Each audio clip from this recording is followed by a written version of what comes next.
الصلاة والسلام علیک یا سیدی یا رسول اللہ وعلی آلک و اصحابک یا حبیب اللہ۔ السلام علیکم ورحمۃ اللہ وبرکاتہ۔ محترم حاضرین، سامعین کرام، 15ویں شعبان کا وقت شروع ہوا چاہتا ہے اور اللہ کے فضل و کرم سے اللہ نے ہم پر یہ بہت بڑا احسان کیا ہے کہ 15ویں شعبان ہمیں نصیب کی ہے۔ کئی لوگ اس وقت ہم سے بچھڑ چکے ہیں اور اس 15ویں شعبان کو نہیں پا سکے۔ یہ اللہ کا کرم ہے، فضل ہے کہ اس نے ہمیں توفیق عطا فرمائی کہ ہم اس 15ویں شعبان کی برکات کو اور اس میں بٹنے والی رحمتوں کو سمیٹ سکیں۔ تمام علماء کرام اور مشائخ کرام کا اس بات پہ اتفاق ہے کہ شب قدر کے بعد اس دنیا میں اگر کوئی فضیلت والی رات ہے تو وہ شب برات ہے۔ یہ 15ویں شعبان کی رات ہے کہ اس میں نامہ اعمال جو ہیں وہ اللہ کے ہاں پیش کیے جاتے ہیں اور اس میں لکھ دیا جاتا ہے کہ اگلے سال کتنی روزی ملنی ہے، کتنا رزق ملنا ہے اور کس جان نے دنیا میں آنا ہے اور کس جان نے اس دنیا سے جانا ہے۔ تو سامعین کرام، رسول اللہ صلی اللہ علیہ وسلم نے فرمایا کہ اس رات میں جس قدر ہو سکے اللہ کے بارگاہ میں ہاتھوں کو بلند کریں اور جتنا ہو سکے عبادات کا اہتمام کریں۔ عبادات کا اہتمام ہر رات ہی کرنا چاہیے کہ اللہ کے جو ماننے والے اس کے دوست اولیاء کرام ہیں وہ تو ہر رات ہی عبادت میں گزارتے ہیں، لیکن ہم جیسے گناہ گار لوگوں کو یہ خصوصی راتیں عطا کی گئی کہ اس میں جگنے کا ثواب کئی سالوں کی عبادت کے برابر ہے۔ تو سامعین کرام،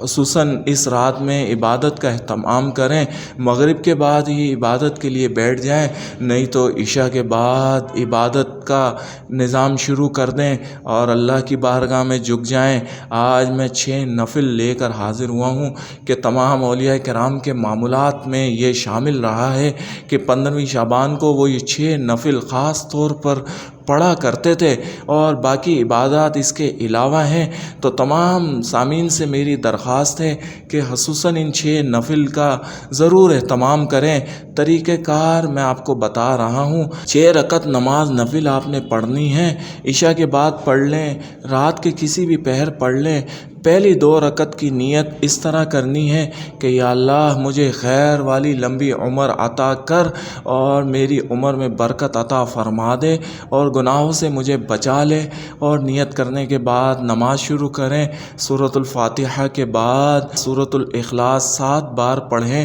دوسری رکعت میں بھی سورۃ الفاتحہ کے بعد 7 بار سورۃ الاخلاص پڑھیں، سلام پھیریں اور پھر 21 بار درود شریف پڑھیں، 21 بار سورۃ الاخلاص پڑھیں، 1 بار سورۃ یاسین شریف پڑھیں اور 1 بار سورۃ المزمل پڑھ کر اپنی عمر میں برکت کی دعا مانگیں، درازی عمر، خیر والی لمبی عمر مانگیں، خوب رو رو کر مانگیں، گڑ گڑا کر مانگیں کہ آج مانگنے کی رات ہے۔ اور پھر دوسری 2 رکعت کی نیت کریں۔ 2 رکعت کی نیت یوں کرنی ہے کہ یا اللہ یہ 2 رکعت نماز نفل میں اس لیے پڑھ رہا ہوں کہ پورا سال زمینی آسمانی بلاؤں سے میری حفاظت فرمانا،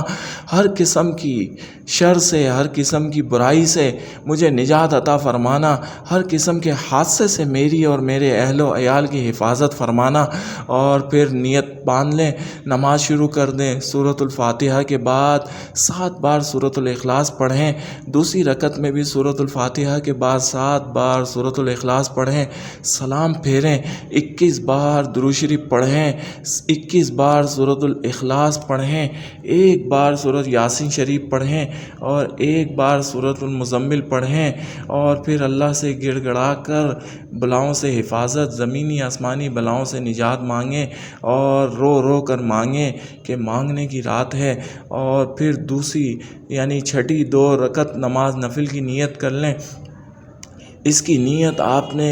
بہت اہم نیت ہے، اس طرح سے کرنی ہے کہ یا اللہ تنگ دستی سے نجات عطا فرمانا، یہ مفلسی سے نجات عطا فرمانا، اور یہ 2 رکعت نماز نفل اس لیے پڑھ رہا ہوں کہ پورا سال اپنا محتاج رکھنا، کسی کا محتاج نہ ہونے دینا۔ نماز شروع کر لیں اور سورۃ الفاتحہ کے بعد اسی طرح سورۃ اخلاص 7 بار پڑھیں، اور دوسری رکعت میں بھی سورۃ اخلاص 7 بار پڑھ کر نماز پوری کر لیں، اور پھر وہیں بیٹھے بیٹھے 21 بار درود شریف پڑھیں اور 21 بار سورۃ الاخلاص پڑھیں،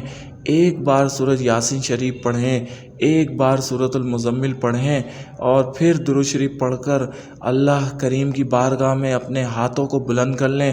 یہ 6 رکعت نماز نفل پڑھنے کے بعد پھر اجتماعی دعا مانگیں، یعنی کہ اس طرح سے مانگیں کہ یا اللہ میری عمر میں برکت عطا فرما، یا اللہ خیر والی لمبی عمر عطا فرما، یا اللہ مجھے زمینی آسمانی بلاؤں سے محفوظ فرما، پورا سال میری حفاظت فرما، اہل و عیال بچوں کی بھی حفاظت فرما، کسی حادثے سے کسی مشکل سے مجھے نہ دوچار ہونا پڑے، کسی بھی حادثے کسی قسم کا حادثہ میرے ساتھ پیش نہ آئے، اور یا اللہ مجھے مفلسی سے تنگ دستی سے رزق کی کمی بیشی سے نجات عطا فرما، اپنا محتاج رکھ، کسی کا محتاج نہ ہونے دینا، اور میرے پروردگار میری دعاؤں کو سن۔ آج قبولیت کی رات ہے، تیرے پیارے نبی کا مہینہ ہے، 15ویں شعبان کی رات ہے، تو میری دعاؤں کو میری التجاؤں کو قبول فرما رہا ہے۔ مجھے یقین ہے تیرے علاوہ کوئی قبول کرنے والا نہیں۔ مجھے بیماریوں سے بھی نجات عطا فرما، اور ہر قسم کی زمینی آسمانی بلاؤں سے محفوظ رکھ، اور مجھ پر اپنا خصوصی فضل و کرم فرما۔ تیرے دوستوں کا وظیفہ، تیرے جو اولیاء کرام ہیں ان کے جو عبادت وہ کرتے تھے وہ عبادت میں نے کی ہے، اس عبادت کے صدقے میں میری فریاد کو قبول فرما، اور یہ یقین رکھ لیں کہ اللہ کریم نے آپ کی دعا قبول کر لی ہے، آپ کی یہ تمام دعائیں تمام نفل قبول کر لیے ہیں، اور وہ اپنا خصوصی فضل و کرم آپ پر فرمائے گا، اور انشاءاللہ ضرور فرمائے گا۔ اللہ کریم سے دعا ہے کہ اللہ مجھے آپ کو ہم سب کو 15ویں شعبان میں خصوصی طور پر عبادت کرنے کی توفیق عطا فرمائے، اور اس کے فضائل اور برکات کو سمیٹنے کی توفیق عطا فرمائے، تمام مصیبت زدوں کی مصیبت مشکلات میں پھنسے ہوئے کو مشکلات دور فرمائے، اور تمام بے اولادوں کو اولاد عطا فرمائے، جو بیمار ہیں انہیں بیماری سے نجات عطا فرمائے۔ آمین یا رب العالمین۔ السلام علیکم ورحمۃ اللہ وبرکاتہ۔